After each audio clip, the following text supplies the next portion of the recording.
اچھا حضرت، مختلف دینی جماعتیں، سیاسی جماعتیں جو کام کر رہی ہیں، آگے ان کے ورکرز میں یا یوتھ میں ایک بہت بڑا مسئلہ پایا جاتا ہے کہ وہ جب دعوت دیتی ہیں تو ان کا جو لہجہ مناظرانہ یا بحث مباحثے کی طرف ہوتا ہے. تو ایک دائی کو کیسا ہونا چاہیے؟ دائی کی صفات کیسی ہونی چاہیے کہ وہ کیسے اللہ رب العزت کا پیغام آگے امت تک دیکھیں، پہنچائیں؟ بات یہ ہے کہ بات جو ہوتی ہے نا، اس میں ایک بندے کی کمزوری ہے کہ اس میں نا وہ شدت آ جاتا ہے. اس لیے سچی بات یہ ہے کہ بندے کو مناظر نہیں ہونا چاہیے، بندے کو دائی ہونا چاہیے. دائی جو ہوتا ہے نا، وہ بندے کو لاجواب نہیں کرنا. وہ بندے کو لاجواب کرنا کمال نہیں سمجھ. لاجواب کرنے کا کیا ہے؟ ایک مولوی کے لیے کسی عام بندے کو لاجواب کرنا کیا ہے؟ ایک اصطلاح بول دے بندہ ختم ہو جائے. کیا ہے؟ دائی کا کام ہے قائل کرنا. بے شک اس کی اپنی انسلٹ برداشت کر لیں. وہ نا اس نے کہا کہ تیری داڑھی کے بال افضل ہیں یا میرے کتے کی دم کے بال افضل. وہ صوفی تھا نا، شیخ جمال الدین تھے نا، صوفی تھا، نقش بندیہ سلسلے کے.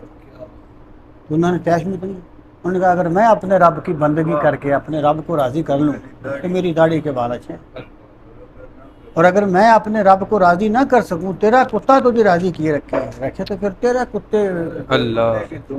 تیرے کتے کی دم کے بال اچھے ہیں. یار فریدہ ورنہ بازی لے گئے. اٹھ یار منائیے، یار فریدہ اٹھ یار منائیے ورنہ بازی لے گئے.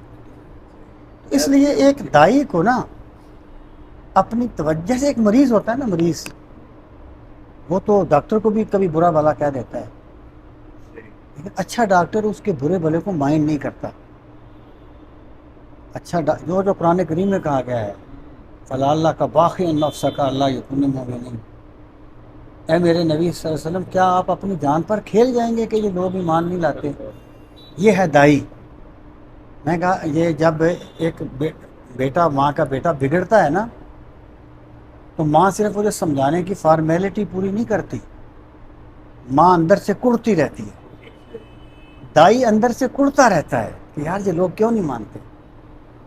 تو دائی جو ہوتا ہے نا، وہ ایک مفکر ہے، اس کا ایک جملہ ہے، وہ کہتا ہے دعوت یک طرفہ طور پر خیر خواہی کا نام ہے،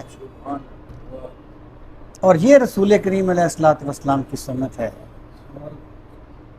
کہ جو مجھ پہ زیادتی کرے میں اس کے ساتھ بھلا کروں. ٹھیک ہے؟ یعنی وہ اس حد تک پہنچ گئے تھے کہ یا اللہ اگر یہ سچے ہیں تو ہم پر پتھروں کی بارش کر دے. لیکن سرکار جو ہیں ان کے غم میں ایسے ہیں جیسے اپنی جان پر کھیل جائیں گے. یہ اخلاص ہے، یہ کمال اخلاص کا بیان ہے. ٹھیک ہے؟ تو ایک دائی کو نا مناظرانہ چیزوں سے بچنا چاہیے. لاجواب بستی کر دینا کسی کی، یہ کوئی کمال نہیں ہے. انسلٹ کر دینا کوئی کمال نہیں ہے. ایک بندہ جو ہے، جو بندہ میں نے وہاں پر بھی یہ بات کہی تھی کہ ایک بگڑے ہوئے بندے کو معذور جاننا، کہ اس کو بات سمجھ نہیں آئی، یہ بھی سرکار کی سنت ہے. اس لیے ایک دائی کو ایسا نہیں ہونا چاہیے، اور اپنی دعوت کو الگ فرقہ نہیں بنانا چاہیے. اچھا، یہ اسی سے ریلیٹڈ جو لاسٹ میں آپ نے حضرت بات کی، ایک بھائی صاحب ہیں، نام تو وہ نہیں اپنا بتانا چاہ رہے. وہ کہتے ہیں کہ میں جب دین کی طرف آیا قرآن پڑھ کے، تو دین کی طرف میں نے آیا تو میں نے مختلف ٹاپکس پہ جب یوٹیوب پہ سرچ کرنا شروع کی، اس پہ حضرت وہ کہہ رہے ہیں کہ اب یہ کنڈیشن ہو گئی ہے میری کہ یوٹیوب پہ ہر بندہ جو وائرل ہے وہ کہہ رہا ہے کہ یہ طریقہ اسلام کا ایسے ہونا چاہیے، دوسرا کہتا ہے ایسے ہونا چاہیے، تیسرا کہتا ہے ایسے ہونا چاہیے، چوتھا کہتا ہے ایسے ہونا چاہیے.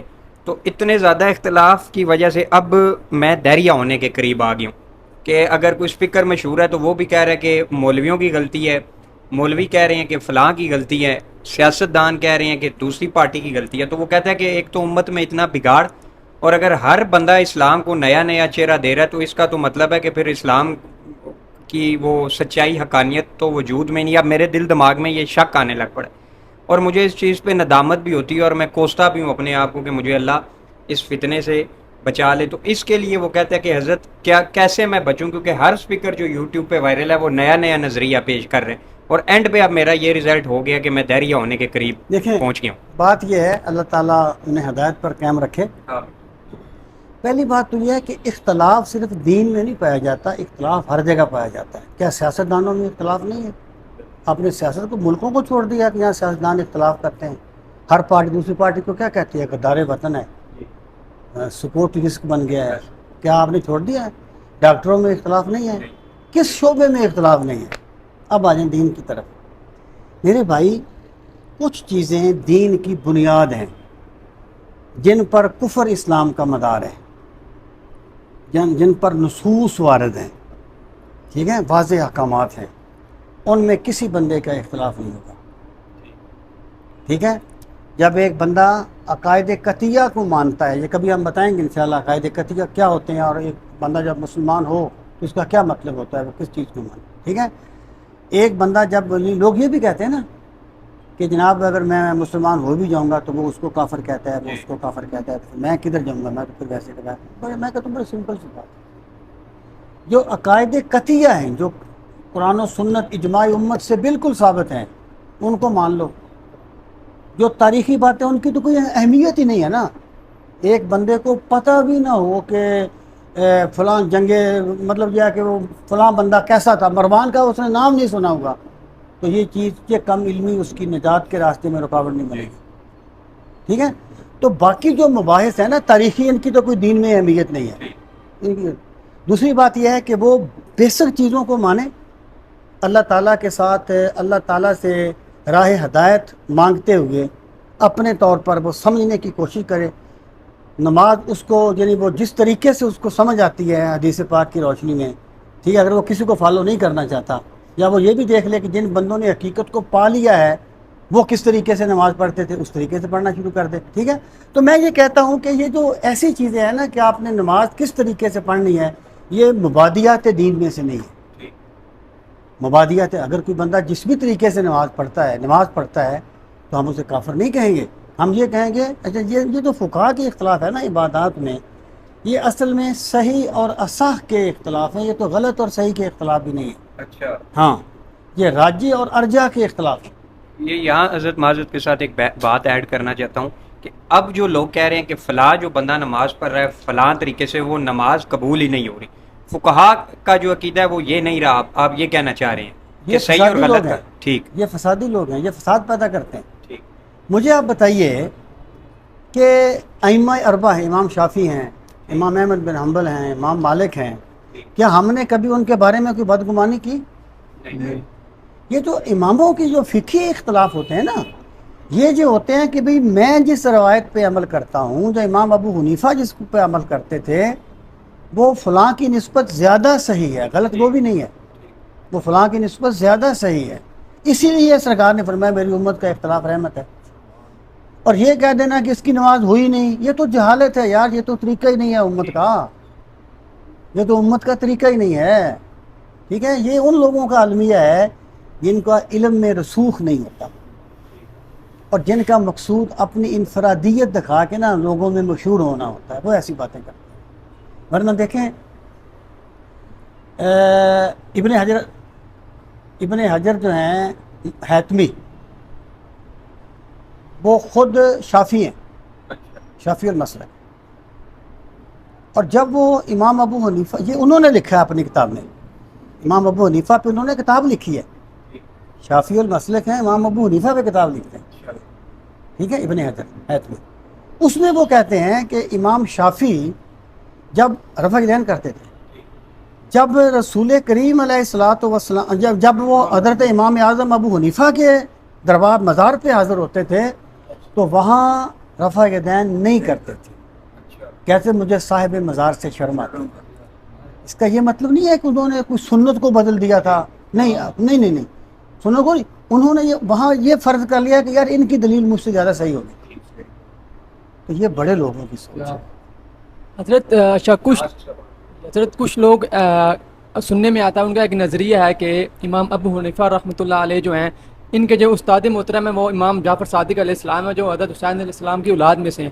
تو وہ یہ کہتے ہیں حضرت امام جعفر صادق علیہ السلام تو نماز ہاتھ چھوڑ کے پڑھتے تھے، امام ابو حنیفہ ان کو شاگرد ہونے کے باوجود ان کی پیروی کیوں نہیں کرتے تھے؟ اس کے بارے میں آپ نظریہ دیکھیں امام، پہلی بات تو یہ ہے کہ یہ سوال کئی طریقوں سے کیا جاتا ہے. کہتے ہیں جی کہ فقہ کا نام فقہ جعفری کیوں نہیں رکھا پھر؟ تو امام جعفر صادق بھی تو کسی کے شاگرد تھے، وہ امام باقر کے شاگرد تھے، آپ نے نام فقہ باقری کیوں نہیں رکھا؟ وہ امام زین العابدین کے شاگرد تھے، آپ انہوں نے نام فقہ زینی کیوں نہیں رکھا؟ دوسرا سوال، دوسری بات یہ ہے کہ اس میں کوئی شک نہیں ہے کہ امام ابو حنیفہ رحمۃ اللہ تعالیٰ علیہ صرف امام جعفر صادق کے نہیں بلکہ امام باقر کے بھی شاگرد تھے، ٹھیک ہے؟